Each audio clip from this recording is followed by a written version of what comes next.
when you ask who's better out of the two, they're in two different eras. Just like I would say how Sugar Ray Leonard would have fared against Floyd, how Crawford would fare against Floyd, those things are different. I would love to have seen that fight. I can compare their styles and say what would give each other problems, but we don't need to get into the technicalities because it isn't a fight that we're going to see.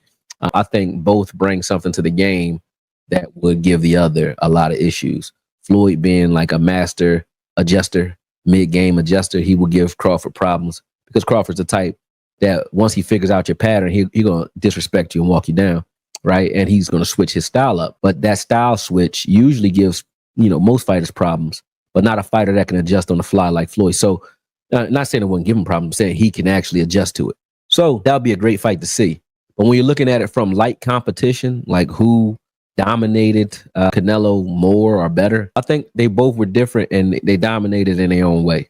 If you look at Floyd Mayweather's fight with Canelo, Floyd Mayweather didn't let Canelo really get anything off. Well, Canelo was trying to get off. He couldn't find Floyd Mayweather in a phone booth, literally couldn't touch him. And Floyd was hitting him in between shots, just making him pay every time he missed. Canelo, I don't think, was hurt in that fight, though, because he was still game the whole fight. He was coming forward, just trying to kill. Couldn't really get there because, Floyd was just annoying him with his punches. Now, Floyd has hurt his hands early in his career, so that led to a decline in his punching power. And also, he came up in weight. I think they fought at like maybe 154. So Floyd obviously didn't have enough power or pop at that weight to knock Canelo out. But to affect him and get his respect, he definitely affected him. Couldn't hurt him. That's even more reason why some will say Floyd dominated him even more, right? Because he's the bull and the matador.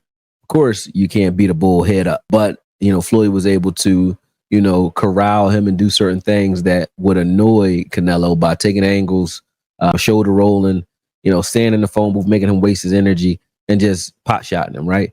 It was very frustrating.